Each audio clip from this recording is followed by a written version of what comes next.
Sejam bem-vindos à leitura do livro dos Salmos. Salmo 36. Malícia humana e benignidade divina. Há no coração do ímpio a voz da transgressão. Não há temor de Deus diante de seus olhos. Porque a transgressão o lisonjeia a seus olhos e lhe diz que a sua iniquidade não há de ser descoberta nem detestada. As palavras de sua boca são malícia e dolo. Abjurou o discernimento e a prática do bem. No seu leito, maquina a perversidade. Detém-se em caminho que não é bom. Não se despega do mal.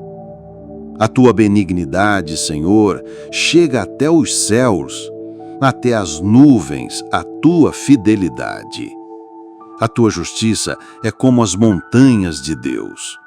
Os teus juízos como um abismo profundo. Tu, Senhor, preservas os homens e os animais. Como é preciosa, ó Deus, a tua benignidade, por isso os filhos dos homens se acolhem à sombra das tuas asas. Fartam-se da abundância da tua casa, e na torrente das tuas delícias lhes dás de beber. Pois em ti está o manancial da vida, na tua luz vemos a luz. Continua a tua benignidade aos que te conhecem, e a tua justiça aos retos de coração. Não me calque o pé da insolência, nem me repila a mão dos ímpios. Tombaram os obreiros da iniquidade, estão derruídos e já não podem levantar-se. Queridos irmãos, em Cristo Jesus. O Salmo 36 desdobra-se diante de nós não como uma coleção de fragmentos desconexos, mas como uma tapeçaria tecida com os fios mais sombrios da depravação humana e os mais luminosos da glória divina.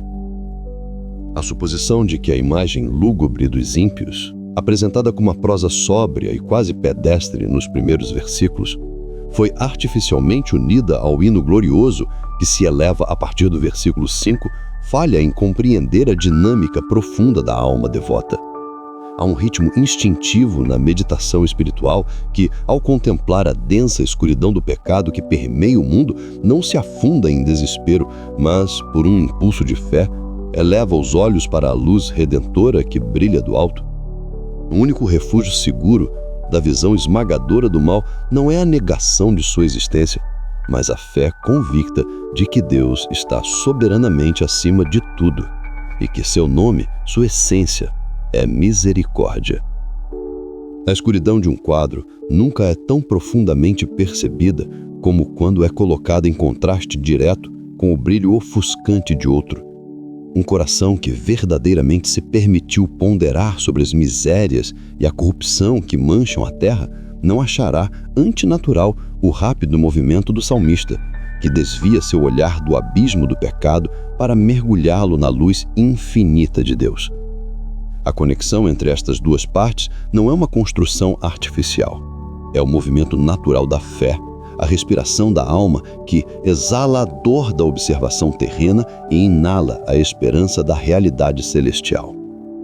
Além disso, a seção final do Salmo, uma oração fervorosa, encontra sua lógica e sua urgência precisamente nas referências à maldade descrita no início, criando um arco coeso e poderoso que unifica toda a composição. A própria linguagem utilizada para descrever o ímpio nos primeiros versículos é um reflexo do seu tema. É uma linguagem obscura, retorcida, que parece lutar para articular os pensamentos sombrios que se agitam no interior de um coração alienado de Deus. As palavras trabalham, se contorcem, tentando dar forma ao caos interior que inevitavelmente se manifesta em ações sombrias. O primeiro versículo nos leva ao santuário secreto do pecador, revelando a sua crença mais íntima, a filosofia que governa a sua vida, enquanto os versículos seguintes detalham os atos consequentes que brotam dessa fonte envenenada. A tradução do versículo 1, em sua forma original, apresenta consideráveis desafios. Uma ligeira, porém significativa alteração textual, apoiada por traduções antigas como a Septuaginta, que substitui meu coração por seu coração, resolve grande parte da dificuldade e nos oferece uma imagem de imenso poder poético e teológico. Com essa alteração, somos apresentados a uma ousada personificação da transgressão. Ela não é apenas um ato, mas uma entidade, uma voz que fala, que profetiza, no coração secreto do ímpio, como um oráculo pagão sussurrando suas mentiras em alguma caverna escura e profana. Há uma amarga e cortante ironia no uso da palavra sagrada, oráculo, que era reservada para as revelações divinas proclamadas pelos profetas de Deus. Aqui, essa palavra é pervertida para descrever as mentiras ímpias murmuradas no santuário mais íntimo do pecador. Este é o mecanismo do mal. Uma voz que sussurra falsidades, que oferece uma contranarrativa à verdade de Deus. E a razão pela qual essa voz profana encontra um espaço tão acolhedor, a razão pela qual ela pode estabelecer seu santuário sem oposição, é brutalmente simples. Não há temor de Deus diante de seus olhos. As duas cláusulas do versículo 1 são justapostas, deixando ao leitor a tarefa de inferir a relação causal. A ausência do temor de Deus é tanto a condição que permite o oráculo da transgressão falar, quanto o resultado de ouvi-lo. Um ciclo vicioso se estabelece. A falta de reverência a Deus abre a porta para a voz do pecado. E quanto mais se ouve essa voz, mais o temor de Deus é erodido. O versículo 2 aprofunda essa obscuridade, perguntando quem é o adulador. As interpretações variam.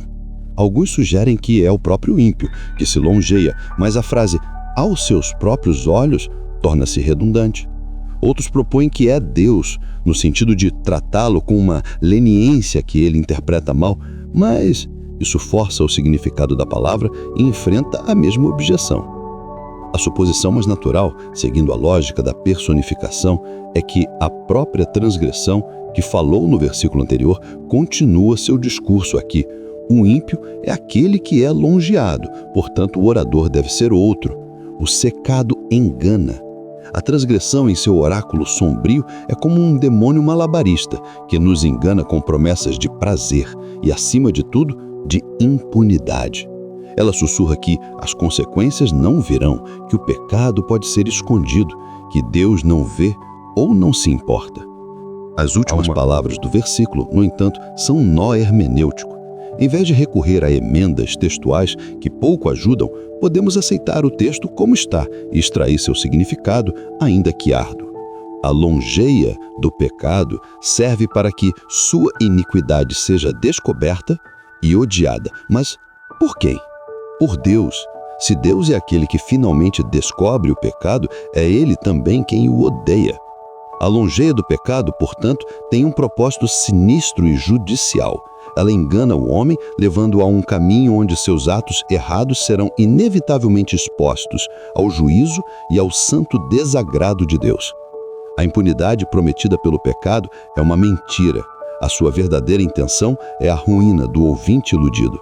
É colocar seus pecados secretos sob a luz condenatória da face de Deus. O pecado é, em sua essência, cruel e traiçoeiro. Esse profundo mergulho nas profundezas de uma alma sem o temor de Deus é seguido por um retrato das consequências práticas desse ateísmo funcional. A imagem é carregada de escuridão, sem um único raio de luz a aliviar a cena. As palavras são de falsidade e de engano.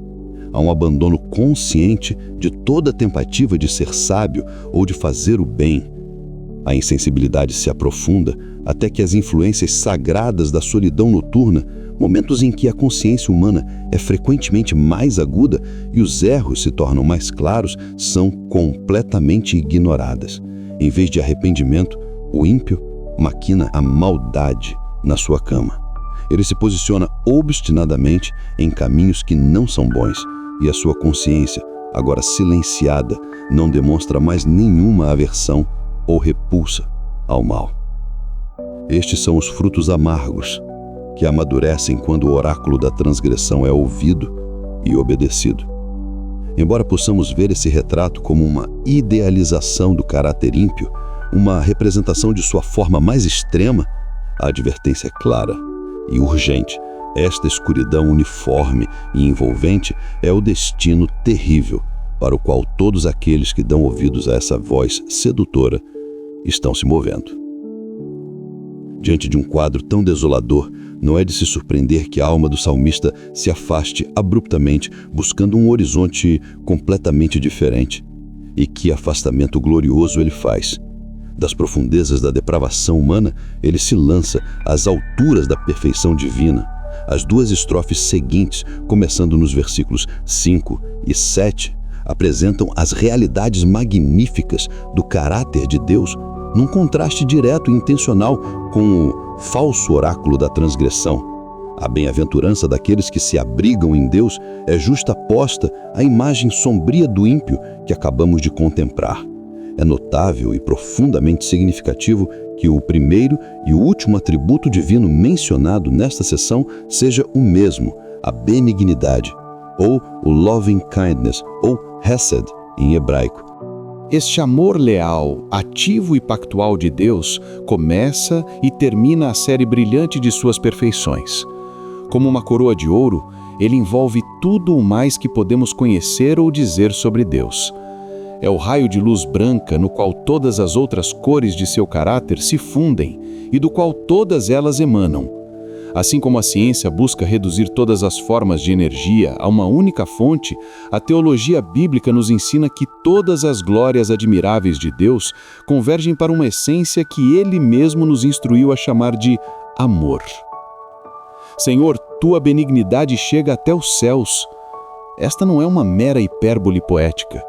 É uma tentativa de dar dimensão ao incomensurável. A benignidade de Deus é como um éter divino que preenche todo o espaço, elevando-se muito acima de nossas preocupações terrenas. Os céus são a morada da luz. Eles te arqueiam sobre cada cabeça, circundam todos os horizontes, enchem-se de estrelas à noite, abrem-se em abismos de profundidade infinita. Eles permanecem inalterados e imperturbáveis sobre uma terra cansada e manchada pelo pecado. É dos céus que descem as bênçãos da chuva e do sol. Todas essas imagens podem estar contidas no pensamento do salmista, cuja intenção principal é magnificar a grandeza dessa misericórdia, tão alta quanto o próprio céu. Mas a misericórdia por si só poderia parecer momentânea ou caprichosa. Por isso, o salmista adiciona a força da fidelidade, que alcança até as nuvens. A fidelidade de Deus é a garantia de sua constância, a continuidade inalterável de seu caráter e a adesão a todas as suas promessas, sejam elas faladas em sua palavra ou implícitas em sua criação e providência. O contraste com as nuvens, que estão sempre em movimento, rodopiando e mudando de forma, é impressionante. O reino do propósito eterno e do ato duradouro de Deus alcança e se estende muito acima da região inferior, onde a mudança e a inconstância imperam. Uma terceira glória divina então é revelada. A tua justiça é como as grandes montanhas. A justiça de Deus aqui não é primariamente punitiva, mas redentora e restauradora. É a perfeita conformidade de sua natureza com o ideal absoluto de retidão e integridade. O certo é o mesmo para o céu e para a terra, e tudo o que é verdadeiramente justo encontra seu lar no coração de Deus. A comparação com as montanhas de Deus evoca novamente a ideia de elevação, de algo que está muito acima de nosso alcance, mas também sugere permanência, solidez e sublimidade. As montanhas podem se retirar e as colinas serem removidas, mas a justiça de Deus permanece para sempre. Há um esconderijo seguro ali, nas fortalezas daquela crista eterna. Do caráter de Deus, o salmista passa para seus atos, descritos como teus juízos, que são um grande abismo. Os juízos de Deus são as manifestações de sua avaliação judicial sobre os homens e a história. As montanhas parecem ainda mais altas quando se erguem da beira do mar, e a imobilidade das colinas silenciosas contrastam maravilhosamente com o oceano sempre em movimento, que para os antigos hebreus era o símbolo máximo do mistério e do insondável. A obscuridade dos juízos divinos não é uma falha, mas um motivo de louvor, desde que nos apeguemos pela fé à sua benignidade, fidelidade e justiça. Seus caminhos são misteriosos para nós por causa de sua vastidão, que só nos permite ver um pequeno fragmento de cada vez. Quão pouco do oceano pode ser visto a partir de qualquer praia? Mas não é uma obscuridade arbitrária. O mar é de vidro misturado com fogo. Se não podemos penetrar em suas profundezas, não é por causa de impurezas, mas porque sua profundidade transcende até mesmo o alcance da luz. Quanto mais alto subimos nas montanhas da justiça de Deus, mais profundamente podemos começar a vislumbrar a sabedoria em seus juízos. É um hino de adoração, não uma acusação, que declara: teus juízos são um grande abismo. E, entretanto, por mais que as alturas se elevem e os abismos se abram, há uma faixa de terra firme e verdejante, uma providência tangível na qual homem e animal são preservados por Deus. As bênçãos claras e visíveis de sua providência diária devem nos tornar mais confiantes na bondade de seus atos, que são vastos demais para o nosso julgamento. Aquilo que vemos é bondade. Aquilo que não podemos ver deve ser, por consequência, igualmente bom. O salmista encontra-se naquele estado de ânimo sereno e abençoado em que os terríveis mistérios da criação não abalam sua fé inabalável de que tudo está cheio de bênçãos de Deus. Se Deus é assim, tão imensuravelmente glorioso em seu caráter e tão profundamente misterioso em seus caminhos, se a sua benignidade se estende até os céus e sua fidelidade alcança as nuvens, se a sua justiça é firme como as montanhas de Deus e seus juízos são insondáveis como o grande abismo, qual pode ser então a única atitude natural, a única resposta sã e lógica da criatura finita diante de um nome tão esmagadoramente grande e ao mesmo tempo inefavelmente doce? A alma humana, ao se deparar com esta revelação, que contrasta de forma absoluta com o oráculo sombrio da transgressão sussurrado no coração do ímpio, encontra-se numa encruzilhada existencial. De um lado, o abismo da autonomia rebelde que se auto-engana com lonsórias vãs e inevitavelmente conduz à ruína. Do outro, o abismo da majestade divina que, em vez de aniquilar, convida à comunhão. Então a resposta não pode ser a indiferença nem a análise fria e distante. A única resposta adequada que brota de um coração desperto para a realidade é uma trindade de movimentos espirituais: o assombro reverente, a aceitação humilde de seu dom como algo de valor incalculável e a fé ativa, uma fé que não apenas contempla, mas que corre, que se apressa para se abrigar sobre a vasta e segura sombra de sua asa estendida. O primeiro desses movimentos é o assombro. Não se trata do medo servil que paralisa, mas da admiração que cativa a alma e a coloca no seu devido lugar. É o reconhecimento da distância infinita entre o Criador e a criatura, uma percepção que não humilha para destruir, mas que humilha para exaltar através da graça. Diante da santidade de Deus, o homem vê a profundidade de seu próprio pecado. Diante da sabedoria de Deus, ele reconhece a futilidade de seus próprios esquemas. Diante da potência de Deus, ele sente a sua própria fragilidade. Este sentimento é o antídoto para a soberba, a raiz de todo sino. É impossível que o pé do orgulho tenha apoio no solo sagrado do verdadeiro temor de Deus. Este sentimento é o início da sabedoria, pois ele cala o barulho interno, silencia as vozes da autossuficiência e da transgressão e abre um espaço de quietude onde a voz de Deus pode ser ouvida. É nesse silêncio reverente que a alma começa a ponderar, não mais em si mesma, mas na natureza daquele a quem contempla. E é desta contemplação que nasce a exclamação que forma o coração deste salmo: quão preciosa é, ó Deus, a tua benignidade! Esta não é a mera declaração teológica, é um grito de descoberta, uma explosão de adoração que emana de um coração que provou e viu que o Senhor é bom. A palavra preciosa aqui é de uma importância capital. Na economia do mundo, o valor de algo é determinado pela raridade, pela utilidade ou pelo desejo que desperta. O salmista opera sobre uma economia divina. Ele está realizando uma reavaliação de todos os valores. A benignidade de Deus, o seu hesed, o seu amor leal e pactual, é declarado como o bem supremo, o tesouro de maior valor. Mas por que preciosa? Porque num mundo marcado pela traição, pela inconstância e pelo amor condicional, o amor de Deus é absolutamente fiel e imutável. Porque em meio à escuridão do pecado e do sofrimento, a benignidade de Deus é a única fonte de luz e esperança. É preciosa porque não pode ser comprada, merecida ou fabricada. É um dom gratuito que flui da própria natureza de um Deus que é amor. É o único tesouro que a morte não pode corroer e que o tempo não pode desvalorizar. O segredo da verdadeira bem-aventurança, portanto, e o teste definitivo da sabedoria genuína residem precisamente nesta estimativa correta do valor da benignidade de Deus em comparação com todos os outros tesouros que o mundo pode freneticamente oferecer. Dinheiro, poder, fama, prazer, todos esses ídolos se desfazem em pó quando colocados ao lado da realidade sólida e eterna do amor de Deus.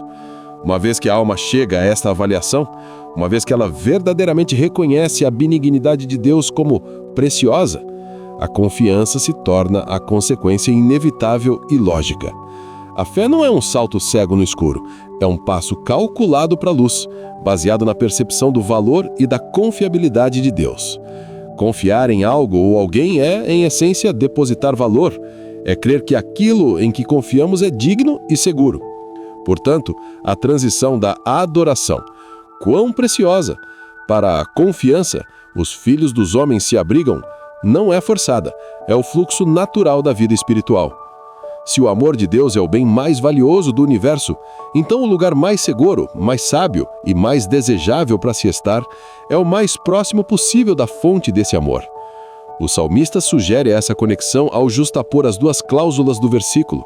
A percepção do valor leva à busca por proximidade e segurança. A fé, neste sentido, é a resposta lógica da alma à revelação da preciosidade de Deus. Esta fé, como já mencionado, não é passiva. É um ato de movimento, um refúgio. A imagem da confiança como um abrigo reaparece aqui com uma força particular, carregada de sugestões de perigo iminente e da necessidade urgente de uma proteção que transcende as capacidades humanas. Ninguém busca refúgio em um dia calmo e ensolarado. A busca por abrigo pressupõe uma tempestade, um predador, uma ameaça real e presente. Qual é a ameaça da qual os filhos dos homens fogem? O salmista já descreveu vividamente a maquinação do ímpio, o pé da soberba, a mão violenta e, mais profundamente, o vazio existencial e a ruína espiritual que acompanham uma vida alienada da fonte da vida. A corrida para o refúgio é um ato de reconhecimento da própria vulnerabilidade e da hostilidade do mundo. É a admissão de que não podemos nos proteger sozinhos. E que refúgio é este? A sombra da tua asa. Poucas metáforas na Escritura são tão ricas em ternura e poder. A imagem evoca, por um lado, a ternura quase maternal de uma ave protegendo seus filhotes. Pense em uma galinha ajuntando sua ninhada sob suas penas, protegendo-a do frio, da chuva e do predador. Há uma intimidade, um calor, um cuidado pessoal e detalhado implícitos nesta imagem. Deus não é um forte impessoal de pedra fria, mas um protetor vivo, caloroso e amoroso. Estar sob sua asa é estar em contato direto com a sua presença, sentir o pulsar do seu coração protetor. É ser coberto não apenas por poder, mas por afeto. Por outro lado, a asa, especialmente a de uma águia, é um símbolo de poder e majestade avassaladores. A mesma asa que cobre com ternura é capaz de golpear com força irresistível. A segurança do crente não reside na ausência de perigo, mas na presença de um protetor infinitamente mais poderoso do que qualquer ameaça. Sobre a sombra de sua asa, a tempestade pode rugir, mas não pode nos atingir. Os inimigos podem cercar, mas não podem nos tocar. Estamos escondidos em Deus, e nossa segurança é tão certa quanto a sua própria onipotência. Finalmente, o salmista identifica aqueles que buscam este refúgio como os filhos dos homens. esta designação é crucial. Literalmente, os filhos de Adão, a frase aponta para a nossa humanidade compartilhada em sua condição caída, frágil e mortal. Não diz os filhos de Israel, ou os justos, ou os fortes. Diz os filhos dos homens, abrangendo toda a raça humana em sua necessidade universal.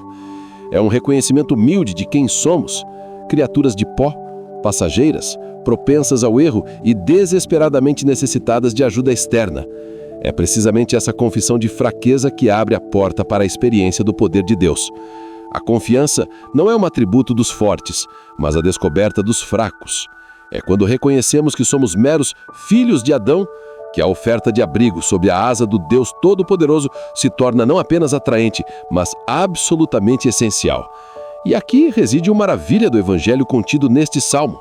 O Deus cuja glória enche os céus e cuja justiça é como as montanhas, se inclina para oferecer um refúgio íntimo e ternura a criaturas tão frágeis e insignificantes.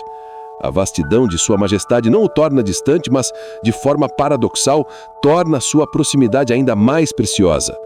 É a justa posição entre a grandeza imensurável de Deus e a pequenez confessada do homem que faz da graça um milagre tão espantoso. A resposta ao Deus glorioso não é fugir dele em terror, mas correr a ele em confiança, sabendo que em sua grandeza encontramos não a nossa aniquilação, mas a nossa única e eterna segurança. O Salmo, então, segue estes refugiados até o seu esconderijo e revela que eles encontram muito mais do que um simples abrigo. Eles se tornam convidados de Deus, regialmente entretidos em sua casa. A linguagem evoca as alegres festas sacerdotais no templo, mas a ideia central é da recepção hospitaleira e abundante. O salmista aqui fala a linguagem de um misticismo verdadeiro e saudável, sem o qual a religião se torna fraca e formal. As ideias fundamentais que descrevem a bem-aventurança daqueles que fogem para Deus são a união com Ele e a posse dele. Tal é o poder mágico da confiança humilde que, por meio dela, os fracos e mortais filhos dos homens se unem tão intimamente ao Deus cujas glórias o salmista acabou de celebrar, que passam a participar do próprio ser de Deus.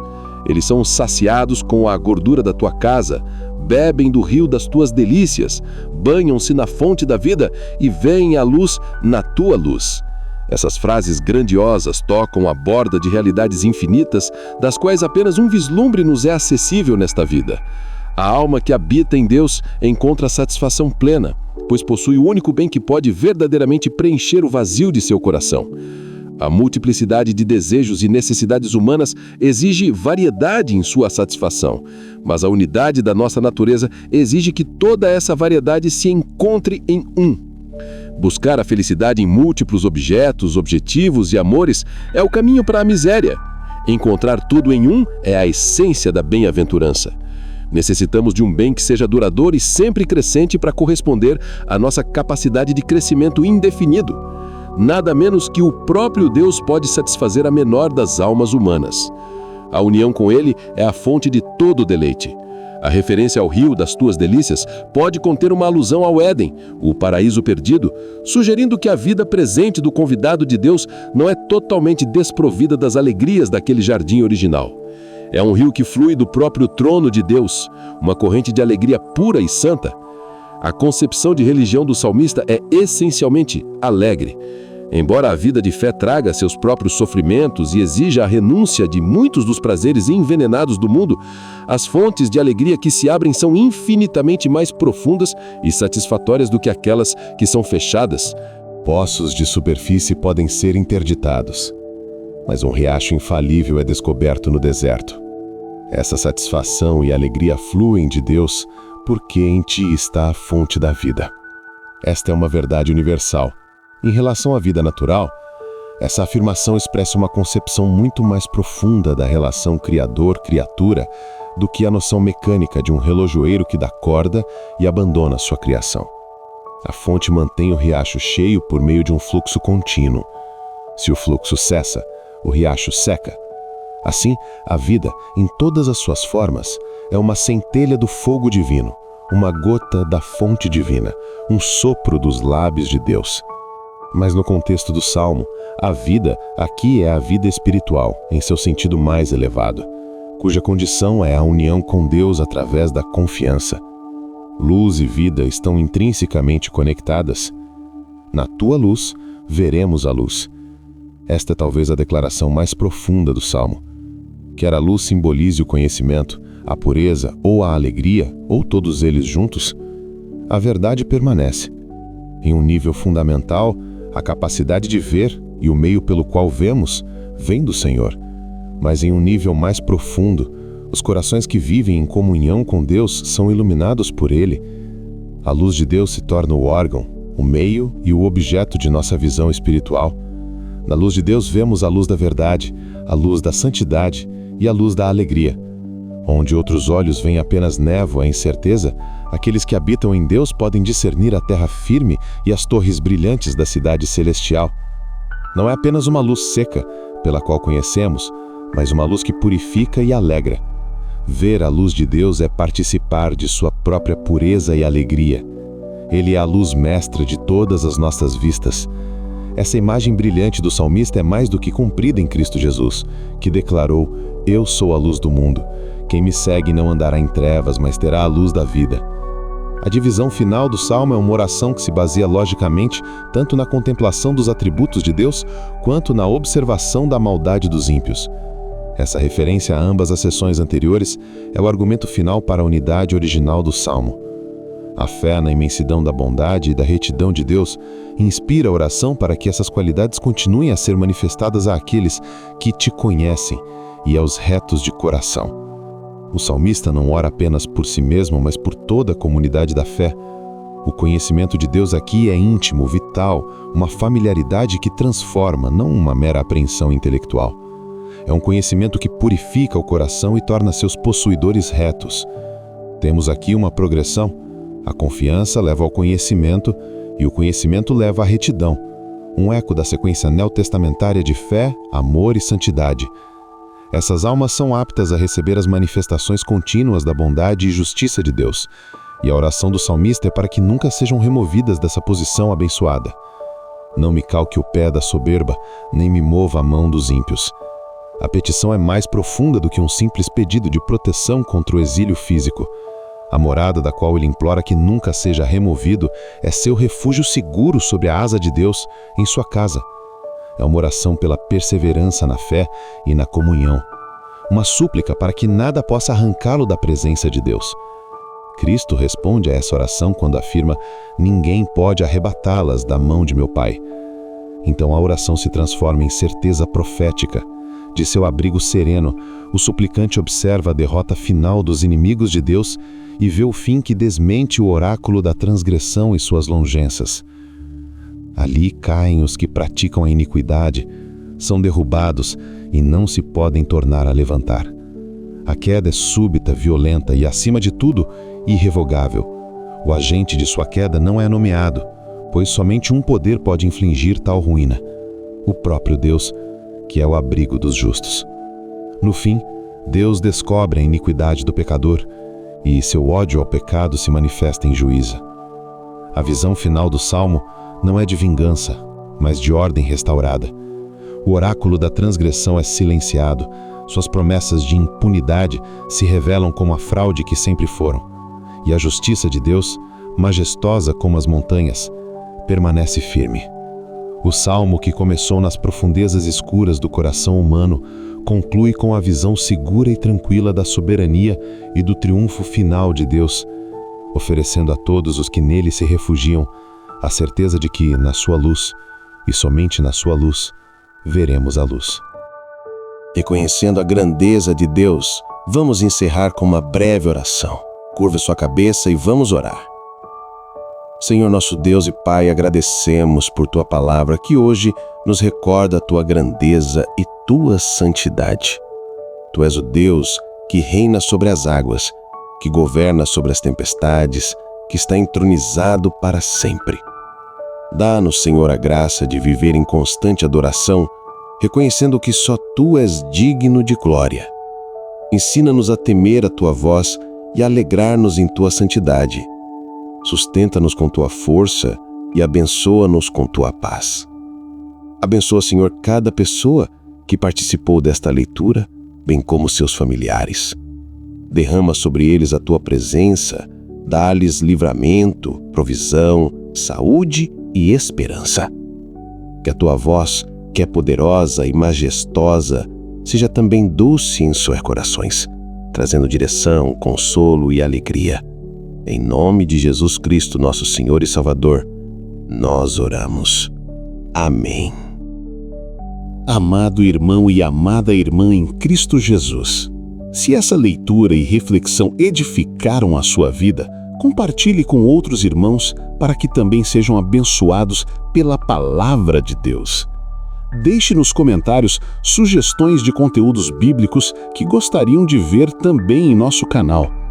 A opinião dos irmãos é muito importante para que juntos cresçamos em graça e conhecimento do nosso Deus. Que Ele, por meio de Cristo Jesus, te abençoe ricamente. Amém.